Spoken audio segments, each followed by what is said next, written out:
Trump ഭരണകൂടത്തിൻ്റെ നിയമവിരുദ്ധമായ ഉത്തരവുകൾ പാലിക്കരുത്, അതനുസരിക്കരുത് എന്ന് പറഞ്ഞുകൊണ്ട് പിന്നെ 2 സെനറ്റർമാരും 4 കോൺഗ്രസ് അംഗങ്ങളും ഒരു വീഡിയോ ചെയ്തു. അത് അതിശക്തമായിട്ട് അതിനെതിരെ പ്രസിഡന്റ് ട്രംപ് രംഗത്ത് വരികയും ചെയ്തു.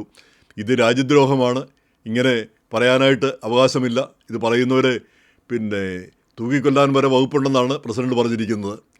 അപ്പോൾ എന്തായാലും ഈ 6 പേര് അവർ 6 പേരും സൈന്യത്തിൽ സേവനമനുഷ്ഠിച്ചവരാണ്. അപ്പോൾ അതുകൊണ്ട് സൈന്യത്തിൻ്റെ കാര്യങ്ങൾ അവർക്കറിയാം.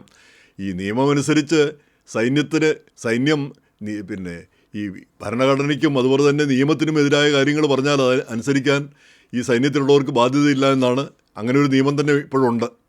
അപ്പോൾ ആ സാഹചര്യത്തിൽ അതനുസരിച്ച് വേണം പ്രവർത്തിക്കാനായിട്ട്. നിങ്ങൾ പിടിച്ചു നിൽക്കണം.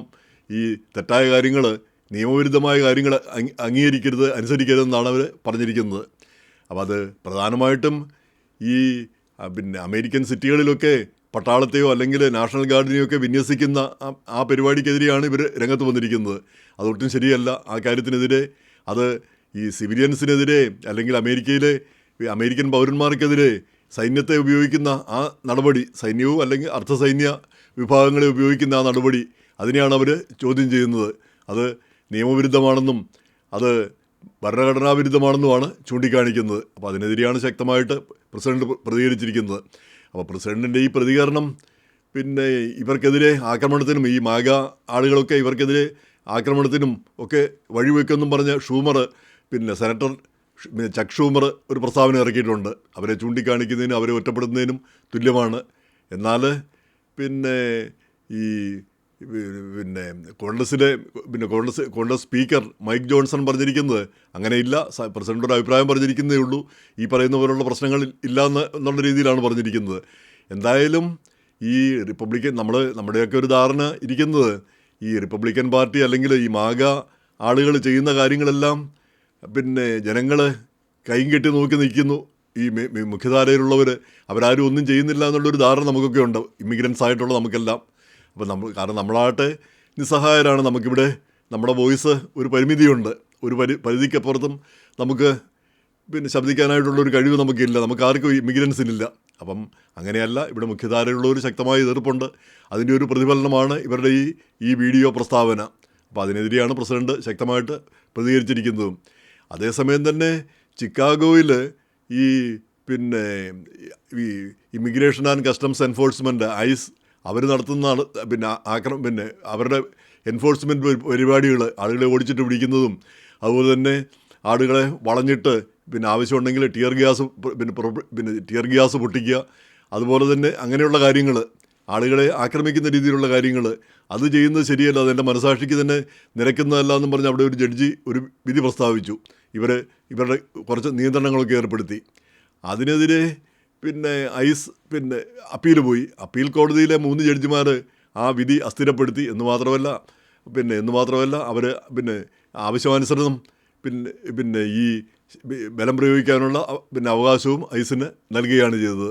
അപ്പോൾ ഈ 3 ജഡ്ജിമാരും, അപ്പീൽ കോടതിയിലെ 3 ജഡ്ജിമാരും റിപ്പബ്ലിക്കൻ, 2 പേരെ പ്രസിഡന്റ് ട്രംപ് നിയമിച്ചതാണ്, ഒരാളെ റെയ്ഗൻ്റെ കാലത്ത് നിയമിച്ചതാണ്. അപ്പം പാർട്ടി അടിസ്ഥാനത്തിലായിരിക്കുന്നു ഈ നിയമനിർമ്മാണം, ഈ കോടതികൾ പോലും തീരുമാനിക്കുന്നത് അവരുടെ പൊളിറ്റിക്കൽ ബിലീഫ് അനുസരിച്ച് ആയിരിക്കുന്നു കാര്യങ്ങൾ എന്നുള്ളതാണ് ഇപ്പോഴത്തെ ഒരു സ്ഥിതി. അപ്പോൾ അത് എന്തുകൊണ്ടും നന്നല്ല. കാരണം ഈ കോടതികളൊക്കെ രാഷ്ട്രീയത്തിനും ഒക്കെ അതീതമായിട്ട് ചിന്തിക്കുന്നവരാവും.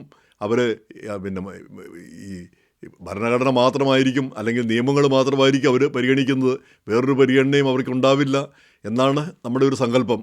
പക്ഷേ രാഷ്ട്രീയത്തിനനുസരിച്ചാണ് പല വിധികളും വരുന്നത് എന്നതാണ് നമ്മളിപ്പോൾ കണ്ടുകൊണ്ടിരിക്കുന്നത്. ഇനി ഇതിൻ്റെ കൂടെ പറയേണ്ട മറ്റൊരു കാര്യം, ഈ ഹൂസ്റ്റണിൽ നമ്മുടെ ഈ 40 ദിവസം സർക്കാർ ഷട്ട് ഡൗൺ ചെയ്തിരുന്ന ആ കാലത്ത് അന്നും ഐസ് ശക്തമായിട്ട് പ്രവർത്തിക്കുന്നുണ്ടായിരുന്നു. അവർ ശമ്പളം ഇല്ലായിരുന്നെങ്കിൽ കൂടി പ്രവർത്തിക്കുന്നുണ്ടായിരുന്നാണ് പറഞ്ഞിരിക്കുന്നത്. അതിൽ ഹൂസ്റ്റൺ ആ മേഖലയിൽ നിന്ന് 3500 ഇല്ലീഗൽ ക്രിമിനൽസിനെ പിടിച്ചു എന്നാണ് പറയുന്നത്. അതിൽ 13 പേര് കൊലപാതക കുറ്റം ചെയ്തവർ, ഒത്തിരി പേര് ബലാത്സംഗം മറിച്ച് അങ്ങനെ കുറ്റകൃത്യങ്ങൾ ചെയ്തത് 3500 പേര്. അത്രയും പേര് കുറ്റകൃത്യങ്ങളിൽ പെട്ടവരാണെന്ന്, ഇല്ലീഗലായിട്ട് വന്നിട്ടുള്ളവർ. അപ്പോൾ ഈ കുറ്റകൃത്യങ്ങളിൽ കുറ്റകൃത്യങ്ങൾ അവരെ നിഷ്കരണം ഇവിടെ നിന്ന് ഓടിച്ചു വിടുന്നതിൽ നമുക്ക് ആർക്കും ഒരു പരാതിയില്ല. ഓടിച്ചിട്ട് പിടിച്ചാണെങ്കിലും പറഞ്ഞു വിടുന്നതിൽ ഒരു തെറ്റുമില്ല. പക്ഷേ ഇത്രയധികം പേരൊക്കെ ഉണ്ടോ ഈ അനാലിസിസൊക്കെ പറയുന്നത് ഒരു 8 ഈ പിടിക്കുന്ന ആളുകളിൽ ഒരു 8% കൂടുതൽ പേര് ഇങ്ങനെയുള്ള കുറ്റകൃത്യങ്ങളൊന്നും ചെയ്തിട്ടുള്ളവരല്ല. ബാക്കിയുള്ളവരൊക്കെ മര്യാദക്കാരും ഇവിടെ നിയമം അനുസരിച്ച് ജീവിക്കുന്നവരുമാണ്. അപ്പോൾ ആ ഒരു പരിഗണന അവർക്ക് കിട്ടുന്നില്ല. പിന്നെ നിയമാനുസൃതം കഴിയുന്ന ആളുകൾക്ക് പോലും. അതുപോലെ തന്നെ ഈ ഗ്രീൻ കാർഡ് ഇൻ്റർവ്യൂവിനും മറ്റും ചെല്ലുന്ന ആളുകൾ അവിടെ വെച്ച് അവർക്ക് സ്റ്റാറ്റസ് ഇല്ല എങ്കിൽ അന്നേരം അവിടെ വെച്ച് അറസ്റ്റ് ചെയ്യുന്നൊരു സ്ഥിതി ഇപ്പോൾ കാണുന്നു പല സ്ഥലങ്ങളിലും. അപ്പം ഈ വിശ്വസിച്ച് ഈ ഇമിഗ്രേഷൻ ഓഫീസുകളിലൊന്നും ചെല്ലാൻ പറ്റാത്തൊരവസ്ഥ വന്നിട്ടുമുണ്ട്. എന്തായാലും ഇതെല്ലാം നമ്മൾ മനസ്സിലാക്കിയിരിക്കേണ്ട കാര്യങ്ങൾ തന്നെ.